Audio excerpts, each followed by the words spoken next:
हमारे साथ चलो, औलाद की गुंडागर्दी से, हमारे साथ चलो, दंगा तानाशाही से, हमारे साथ चलो, औलाद की गुंडागर्दी से। सबसे गुजारिश है Respected Honorable Leader Venkatesh sir will share in his style. I hand over the mic to VT Venkatesh sir and I request all the participants to please gather near the banner place. सब जने भी banner के पास आ जाओ मेहरबानी से। बोल जाती हल्ला बोल, आवाज दो, आवाज दो, आवाज दो, इनकलाब, इनकलाब, इनकलाब, आवाज दो, आवाज दो, इनकलाब, इनकलाब, इनकलाब, बोल जाती हल्ला बोल, बोल जाती हल्ला बोल, बोल जाती हल्ला बोल,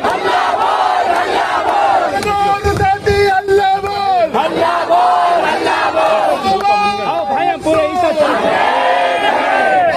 आवाज दो, आवाज दो, वक्फ बिल वापस लो, वक्फ एक्ट वापस लो, काला कानून वापस लो, Tahira Siddiqa, I'm a law student, currently pursuing my law. अल्हम्दुलिल्लाह आज हम सब यहाँ वक्फ बिल के खिलाफ आवाज उठाने के लिए जमा हुए हैं। पर इससे क्या होगा? हम कुछ दिन ऐसे ही रास्तों पर उतरेंगे और नारे लगाएंगे और अपना काम करते रहेंगे। अरे वो बदलेंगे तो तब जब इस हिंदुस्तान के 20 करोड़ आबादी के मुसलमान रास्ते पर उतरे और एक ही नारा लगाए, हम फूल भी हैं तलवार भी हैं, हम फूल भी हैं तलवार भी हैं, आपस में जहां महकाएंगे या खून में नहाकर दम लेंगे। अब हम लोगों को हिकमत छोड़ के दिल में कुरान को बसा के मैदान में उतरना होगा, क्योंकि मैदान हमें सिर्फ हिकमत गुलाम बनाती है और हिकमत के साथ हिम्मत हमें शमशेर बनाती है। और मेरे भाइयों और बहनों, आज ये अज़म कर लो कि हम मंजिल ही पे जाकर दम लेंगे, जिएंगे तो इज्जत के साथ, वरना हम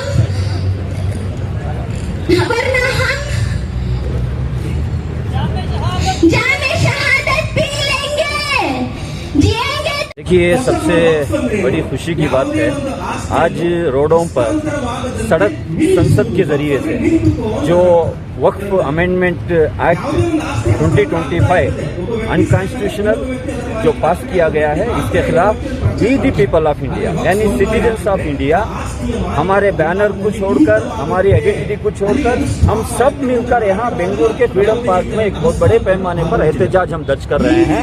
क्योंकि इस इंडिया में जितने भी काले कानून आए हैं, वो काले कानून के खिलाफ अगर पार्लियामेंट में नंबर गेम की बुनियाद पर एनडीए हुकूमत जो पॉलिसी बनाना चाहती है, तो उसको सड़क संसद के जरिए से इस मुल्क के लोगों ने उसको बैक भेजने पर मजबूर किए हैं। इसकी जिंदा मिसाल है जो सिंगू बॉर्डर में फार्मर्स के एंटी फार्मर जो बिल लाई गई थी, 750 फार्मर्स की शहादत के बाद वो बिल को वापस जाना पड़ा। तो आज ये जो एहतजाज हम कर रहे हैं, एक तरीके से हम सड़क संसद के जरिए से कर रहे हैं और दूसरी ओर हम सुप्रीम कोर्ट ऑफ इंडिया का दरवाजा भी खटखटाएंगे। क्योंकि ये जो बिल पास हुई है, 3-4 पॉइंट्स में आपको बताना चाहता हूँ।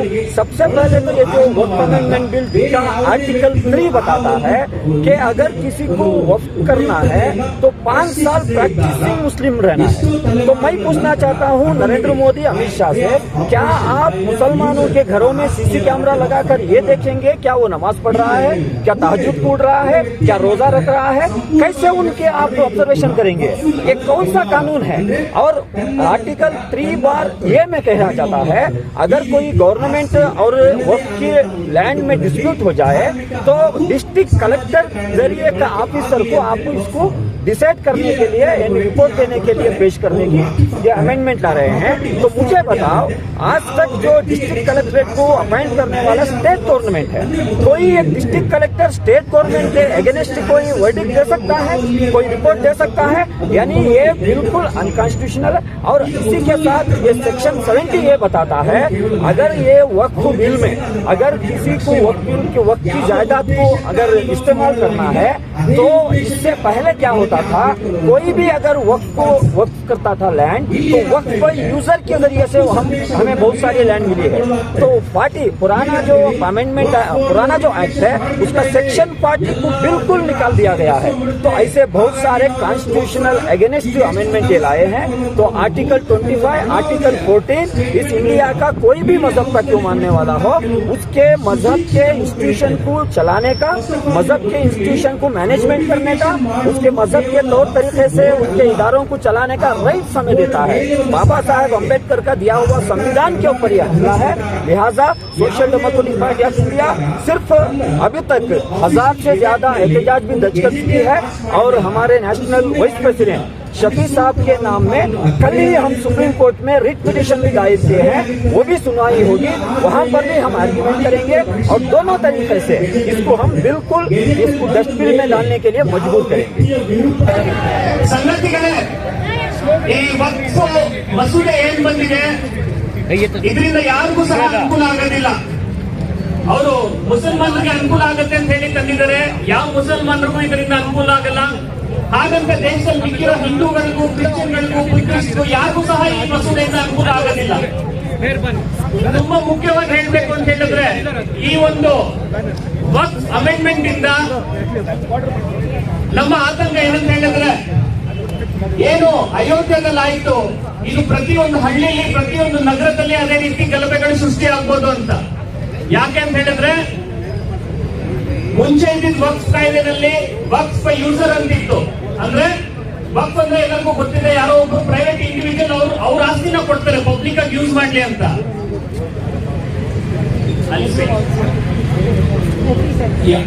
ಸೊ ಆದ್ರೆ ಆ ವಕ್ಫ್ ಯೂಸರ್ ಅಂದ್ರೆ ಯಾರೋ ಪ್ರೈವೇಟ್ ಇಂಡಿವಿಜುವಲ್ ಕೊಟ್ಟಿರ್ತಾರೆ, ಅದನ್ನ ದರ್ಗಾಗೋ, ಮಸೀದಿಗೋ, ಸ್ಮಶಾನಕ್ಕೋ ಕೊಟ್ಟಿರ್ತಾರೆ. ಈಗ ಅದನ್ನ ಬ್ಯಾನ್ ಮಾಡಿದ್ದಾರೆ. ಅಂದ್ರೆ henceforth the waqf user is not recognized. Not only that, in the amendment that they have brought in, they're saying that suppose somebody says the waqf property is government property, then immediately it will be stopped to be used as a waqf. ಈ ಕಾನೂನು ಬಂದ್ಮೇಲೆ ಯಾರಾದ್ರೂ ಈ ವಕ್ಫ್ property ಸರ್ಕಾರದ ಒಂದು ಎಷ್ಟು ಒಂದು ಸಂಶಯ ಇದ್ರೆ ಸಾಕು, ಅದನ್ನ ವಕ್ಫ್ ಯೂಸೇಜ್ ನಿಲ್ಲಿಸಬೇಕು. ಅಂದ್ರೆ ಅದು ಮದ್ರಾಸ ಅಂದ್ರೆ ಮದ್ರಾಸಾಗಿ ಯೂಸ್ ಮಾಡಕ್ಕಾಗಲ್ಲ, ಸ್ಮಶಾನ ಅಂದ್ರೆ ಸ್ಮಶಾನಾಗಿ ಯೂಸ್ ಮಾಡಕ್ಕಾಗಲ್ಲ. ಮತ್ ನೀವು ನೋಡಿರ್ಬೋದು, 3 ದಿವಸದ ಹಿಂದೆ ಉತ್ತರ ಪ್ರದೇಶ ಚೀಫ್ ಮಿನಿಸ್ಟರ್ ಹೇಳಿದ್ರು, ಸುಮಾರು ಇಲೀಗಲ್ ವಕ್ಫ್ ಪ್ರಾಪರ್ಟೀಸ್ ಇದೆ, ನಾವೆಲ್ಲ ಅದನ್ನ ಸೀಸ್ ಮಾಡ್ತೀವಿ ಅಂತ. This is what is the big fear, that they brought this in only to ignite fires in every village, in every town.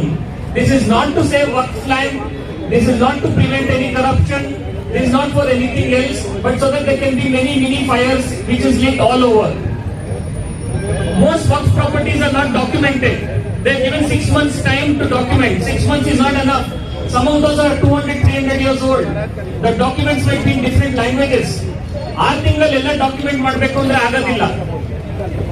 ಮತ್ತೆ ನಮ್ಮೆಲ್ಲರಿಗೂ ಗೊತ್ತಿರೋ ಹಾಗೆ ಈ ಹೊಸ ವಕ್ಫ್ ಕೌನ್ಸಿಲ್ ಏನು ಅವರು ರೀಕಾನ್ಸ್ಟಿಟ್ಯೂಟ್ ಮಾಡಿದ್ದಾರೆ, ಅದರಲ್ಲಿ ಒಂದು 11 ಜನರಲ್ಲಿ 4 ಜನ ಮಾತ್ರ ಕಡ್ಡಾಯವಾಗಿ ಮುಸ್ಲಿಂ ಇರಬೇಕು ಅಂತ ಹೇಳಿದ್ದಾರೆ. In the new Waqf council only 4 people have to be mandatorily Muslims. The others could be Muslim, but they could all be non-Muslim as well. When the constitution has given minorities the right to take care of the religious affairs, to manage their properties, who are these people to remove that? The constitution given by Baba Saheb Ambedkar says equality before law and equal protection of the law. You cannot be a TTD board member if you are a non-Hindu. Why is it that only for Muslims? Why is it that only for Waqf that they have said that non-Muslims should be there and non-Muslims might be majority? Today it's Waqf, tomorrow it is the Christian properties, day after it is the Buddhists, then it is the Sikhs. You must have also heard the protest going on in Bodh Gaya. The Buddhists are protesting that Hindus are controlling the Buddhist institutions there, the temples there. So it is not just the duty of Muslims to fight this Waqf bill, it is the duty of all Indians. Everybody who respects the constitution must fight this Waqf bill. So ಹಾಗಾಗಿ ವಕ್ಫ್ ವಿರುದ್ಧ ಪ್ರತಿಯೊಬ್ಬರು ಸಹ ಹೋರಾಡಬೇಕಾಗಿದೆ. ಕಳೆದ 10 ವರ್ಷದಲ್ಲಿ ಇದೊಂದು Muslim ವಿರೋಧಿ ಕಾನೂನು ಅಂತ ಹೇಳಿ ಪ್ರಚಾರ ಮಾಡಲಾಗ್ತಾ ಇದೆ. ಇದು ಮುಸ್ಲಿಂ ವಿರೋಧಿ ಕಾನೂನಿಗಿಂತ ಹೆಚ್ಚಾಗಿ ಸಂವಿಧಾನ ವಿರೋಧಿ ಕಾನೂನು. ಐ ಥಿಂಕ್ ಅದನ್ನು ನಾವು ಮೊದಲನೇದಾಗಿ ನಂಬಬೇಕಾದ ಅವಶ್ಯಕತೆ ಇದೆ. ಇದು ಸಂವಿಧಾನ ವಿರೋಧಿ ಕಾನೂನು. ಮೈನ್ ಈ ದೇಶ ಸಂವಿಧಾನ ಬರೀಬೇಕಾದಾಗ ತುಂಬಾ ಸ್ಪಷ್ಟವಾಗಿತ್ತು. ಮೂಲಭೂತ ಹಕ್ಕುಗಳು, ಫಂಡಮೆಂಟಲ್ ರೈಟ್ಸ್. ಆ ಫಂಡಮೆಂಟಲ್ ರೈಟ್ಸ್ ಯಾರು ಕೂಡ ಅದನ್ನ ಬದಲಾವಣೆ ಮಾಡಲಿಕ್ಕೆ ಸಾಧ್ಯ ಇಲ್ಲ ಅನ್ನುವಂಥದ್ದು ಒಂದು ಸ್ಪಷ್ಟವಾಗಿರುವಂಥದ್ದು. ಕೇಶವಾನಂದ ಭಾರತೀಯ ಜಡ್ಜ್ಮೆಂಟ್ ಅಲ್ಲಿ ತುಂಬಾ ಸುಪ್ರೀಂ ಕೋರ್ಟ್ 13 ಮಂದಿ ಜಡ್ಜ್ಗಳು ಕೂತ್ಕೊಂಡು ಬರೆದಂತ ಒಂದೇ ಒಂದು ಜಡ್ಜ್ಮೆಂಟ್ ಕೇಶವಾನಂದ ಭಾರತಿ ಜಡ್ಜ್ಮೆಂಟ್ 73ರಲ್ಲಿ. ಅದರಲ್ಲಿ ಒಂದು ಸ್ಪಷ್ಟವಾದ ತೀರ್ಮಾನ ಬಂತು. ಅದಕ್ಕೂ ಮುಂಚೆ ದೊಡ್ಡ ಚರ್ಚೆ ಆಗ್ತಾ ಇತ್ತು. ಏನು, ಈ ದೇಶದ ಲೋಕಸಭೆ ದೊಡ್ಡದು, ನ್ಯಾಯಾಂಗ ದೊಡ್ಡದು, ಕಾರ್ಯಾಂಗ ದೊಡ್ಡದು ಅಂತ. ಸುಪ್ರೀಂ ಕೋರ್ಟ್ ಆ ಜಡ್ಜ್ಮೆಂಟ್ ಅಲ್ಲಿ ಒಂದು ಸ್ಪಷ್ಟವಾದ ತೀರ್ಮಾನ ಆಯಿತು. ಈ ದೇಶದಲ್ಲಿ ಸಂವಿಧಾನ ಮಾತ್ರವೇ ದೊಡ್ಡದು, ಬೇರೆ ಯಾವುದೂ ದೊಡ್ಡದಲ್ಲ, ಸಂವಿಧಾನ ಮಾತ್ರವೇ ದೊಡ್ಡದು ಅಂದ್ರೆ ತೀರ್ಮಾನ ಆಯಿತು. ಸಂವಿಧಾನ ಮಾತ್ರವೇ ದೊಡ್ಡದು ಅಂತಂದ್ರೆ ಸಂವಿಧಾನದ ಚಾಪ್ಟರ್ 3 ಏನಿದೆ, ಆ 3ದಲ್ಲಿರುವಂತಹ ಹಕ್ಕುಗಳೇನಿವೆ ಅವು ಮೂಲಭೂತ ಹಕ್ಕುಗಳು. ಮೂಲಭೂತ ಹಕ್ಕು ಅಂತಂದ್ರೆ ನನ್ನನ್ನು ನಾನು ಗುರುತಿಸಿಕೊಳ್ಳುವ ಹಕ್ಕು, ನನಗೆ ಬೇಕಾದ ದೇವರನ್ನು ಪೂಜಿಸುವ ಹಕ್ಕು, ನನ್ನ ಒಂದು ಅಸ್ಮಿತೆಯನ್ನು ಉಳಿಸಿಕೊಳ್ಳುವ ಹಕ್ಕು, ನನ್ನ ಜನಾಂಗದ ಹಕ್ಕುಗಳನ್ನು ಉಳಿಸಿಕೊಳ್ಳುವ ಹಕ್ಕು, ನನ್ನ ಧರ್ಮದ ಹಕ್ಕುಗಳನ್ನು ಉಳಿಸಿಕೊಳ್ಳುವ ಹಕ್ಕು. ಇದೆಲ್ಲ ಹಕ್ಕುಗಳನ್ನ ಫಂಡಮೆಂಟಲ್ ರೈಟ್ಸ್ ಅಂದ್ರೆ ಇದು ಯಾರೂ ಕೂಡ ಕಿತ್ತಾಕಲಿಕ್ಕೆ ಸಾಧ್ಯವಾಗದಂತ ಒಂದು ಹಕ್ಕುಗಳ ತೀರ್ಮಾನ ಆಗಿದೆ. ಈ ಹಕ್ಕುಗಳು ಸಮಾನತೆ ಆಧಾರದ ಮೇಲೆ ಇದನ್ನ ಹುಟ್ಟು ಹಾಕಲಾಗಿದೆ. ಇದೊಂದು ಅದ್ಭುತವಾದ ಚರ್ಚೆ ಮಾಡಿ ಬಂದಿರುವಂತದ್ದು. ಕಳೆದ 100 ವರ್ಷಗಳಲ್ಲಿ RSS ಸಂಘಟನೆ ಇಂಥ ಒಂದು ಕಾನೂನಿಗೆ ಮೊದಲಿಂದನೂ ಅಪೋಸ್ ಮಾಡ್ತಾ ಇರೋಲ್ಲ. ಇವತ್ತು ಅವರ ಅಧಿಕಾರದಲ್ಲಿದ್ದಾರೆ. ಹಾಗಾಗಿ ಈ ಸಂವಿಧಾನ ಹೇಗೆ ಬದಲಾವಣೆ ಮಾಡಬೇಕು